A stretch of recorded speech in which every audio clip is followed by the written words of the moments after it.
নমস্কার বন্ধুরা, কেমন আছেন আপনারা সবাই? আশা করি ভালো আছেন। আপনাদের সবাইকে লক্ষ্মীর সাধারণ রান্নাতে স্বাগত জানাই। তো আপনারা ভাবছেন যে আমি গাছ কেন দেখাচ্ছি, এই গাছে এমন কী আছে যে রান্নার জন্য লাগে। তো এই যে দেখতে পাচ্ছ গোল গোল কি সুন্দর হলুদ হলুদ ঝুলছে, ওটা হচ্ছে বেল। তো আজকে আমি বেলের আইসক্রিম তৈরি করব। প্রত্যেক দিন এ সময় হচ্ছে বেল পাকার টাইম আর কি। তো বেলগুলো পেকে গেছে, প্রত্যেক দিন একটা দুটা তিনটা চারটা করে এরকম বেল পড়তো আর বেল শরবত করে খাওয়া হতো। তাই ভাবলাম এবারে বেল আইসক্রিম তৈরি করা যাক। আর আমি কেমনভাবে বেলের আইসক্রিমটা তৈরি করি সেটাও আপনাদেরকে দেখানো যাক। আমি যেভাবে বলবো ঠিক সেইভাবে বেলের আইসক্রিম তৈরি করে খাবেন, দেখবেন এত সুন্দর খেতে লাগে, আপনারা বারবারই বেলের আইসক্রিমটা তৈরি করে খাবেন। তো দেখতে থাকো কেমনভাবে বেলের আইসক্রিমটা তৈরি করছি। তো এবার দেখতে পাচ্ছ বেলের আইসক্রিম তৈরি করার জন্য যা যা জিনিস লাগে আমি ঠিক তাই জিনিস নিয়ে চলে এসেছি। তো এখানে জিনিসের মধ্যে আমার আছে বেল আছে, একটা মাত্র আমি বেল নিয়েছি, কেননা আমার আইসক্রিমের পরিমাণটা কম, তাই আমি একটা মাত্র বেল নিয়েছি। আপনারা যদি বেশি আইসক্রিম তৈরি করতে চান তাহলে দুটো বেল নেবেন, ঠিক এইরকম সাইজের দুটো বেল নেবেন, দিলে হয়ে যাবে। আর চিনি পরিমাণ মতো চিনি নিয়েছি, 1 বাটি মতো চিনি নিয়েছি, আর 2 এলাচ দানা আর কাজু বাদামগুলোকে আমি ভেঙে নিয়েছি, ছোটো ছোটো করে নিয়েছি, আর 1 বাটি মতো দুধ নিয়েছি। আর এই কুলটা আমি ব্যবহার করেছি আইসক্রিমে। পরিমাণ মতো জল নিয়ে নিয়েছি এখানে। আর আইসক্রিম বসানোর জন্য এই বাটিটা আমি নিয়ে নিয়েছি।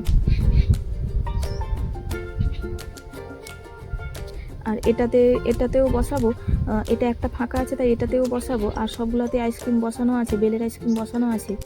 আর একটা কথা মনে রাখবেন, বেল আইসক্রিম তৈরি করার জন্য যে জলটা আপনারা ব্যবহার করবেন ওই জলের পরিমাণটা কিন্তু কম হবে। বেলের পুরটা বের করে যখন জলে গুলাবেন তখন যেন গাঢ় গাঢ় হয় আর কি। তো চলো বেলটা এবারে ফাটিয়ে আমি ওর মধ্যে থেকে পুরটা বের করে জলে দিয়ে দিই। তো দেখতে থাকো কেমনভাবে আমি বেলের আইসক্রিমটা তৈরি করছি।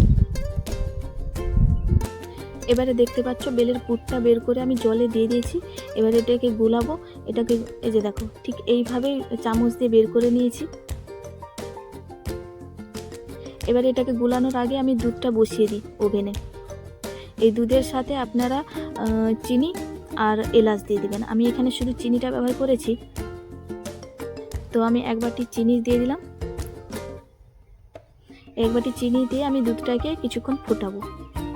আপনারা চাইলে এলাচ দানাটা এতেই দিয়ে দিবেন, গুঁড়ো করে এলাচ দানাটা গুঁড়ো করে দুধের সাথে দিয়ে দিবেন, খুব ভালো হবে। তো আমি এখানে বেলটা চটকে নিই, গুলে নিই, বেশ ভালোভাবে গুলে নিই।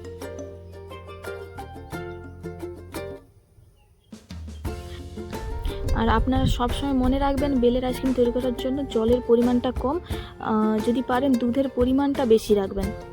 আপনারা এখানে আর একটা কাজ করতে পারেন, আমি এখানে জল দিয়ে বেলটা গোলাচ্ছি, চটকাচ্ছি। আপনারা জল না দিয়ে এখানে শুধু দুধও ব্যবহার করতে পারেন। দুধ ফুটিয়ে ঠান্ডা করে তারপর দুধের মধ্যে বেলটাকেও চটকাতে পারেন, গোলাতে পারেন, এটাও করতে পারেন।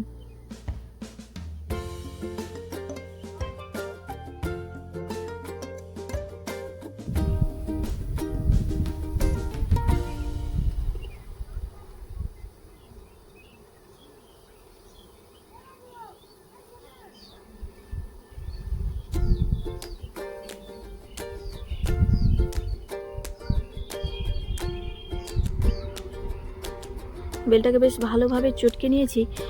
এবারে এর মধ্যে যত খাকা যত শিরা আর এর বীজ যত আছে এগুলোকে বের করে নেব।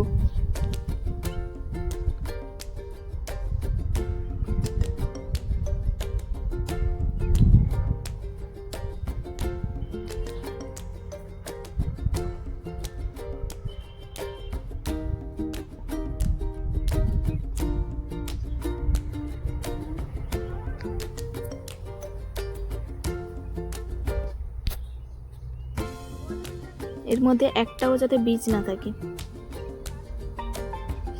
এই যে দেখো ঠিক এইভাবে বীজগুলো হয়। এই বীজগুলো যদি থেকে যায় তাহলে এই বীজগুলো যদি মুখে যায়, খাওয়ার সময় যদি মুখে লাগে তাহলে তেতো লাগে।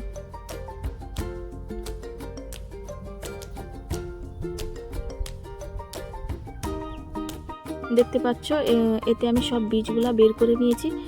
এবারে যে দুধটা বসিয়েছিলাম, এই যে দেখো দুধটা ফুটছে, এবার এটাকে নামিয়ে ঠান্ডা করে নেব। এই যে দেখো, জলের সাথে পুরটা দিয়ে বেশ ভালোভাবে চটকিয়ে নিয়েছিলাম আর বীজগুলোও বের করে নিয়েছিলাম। তো দেখো এইভাবে ঠিক ঘন হবে।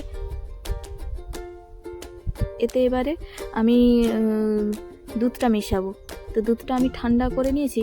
এই যে দুধটা আমি মিশিয়ে নেব। দুধ দিয়ে দিলাম।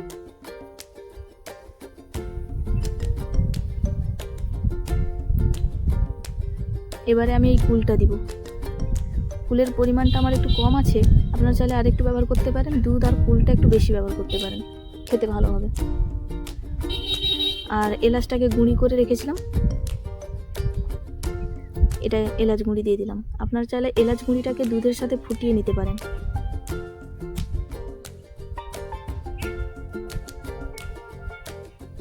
এবারে আমি কাজু দানাগুলো দিয়ে দিলাম। কাজুগুলো ভেঙে রেখেছিলাম, ছোটো ছোটো করে রেখেছিলাম, ওগুলো দিয়ে দিলাম। এগুলো কাজু দানাটা দিয়ে, এগুলো সব উপকরণ দিয়ে আমি বেশ ভালোভাবে এটাকে মিশিয়ে নেব, গুলিয়ে নেব।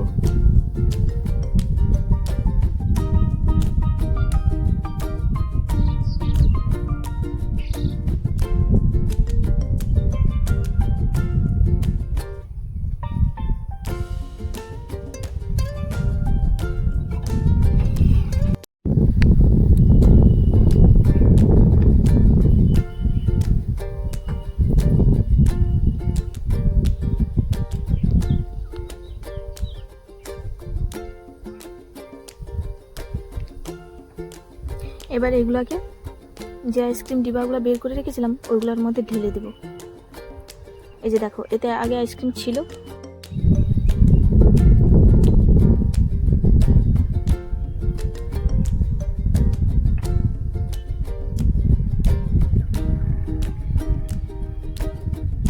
একটাতে ঢেলেছি, কেননা বাকিগুলোতে আইসক্রিম আছে, তাই একটাতে ঢেলেছি।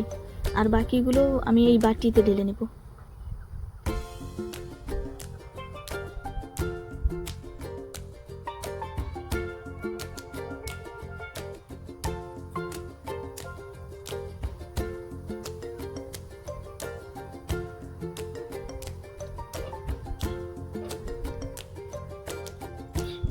ঢেলে নিয়েছি, আর যা বাকি আছে সেগুলো একটা বড় বাটিতে ঢেলে নেবো আর কি।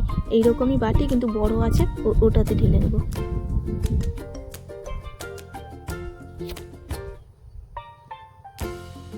ঢাকনা লাগিয়ে এবারে এগুলোকে ফ্রিজের মধ্যে রেখে দেব।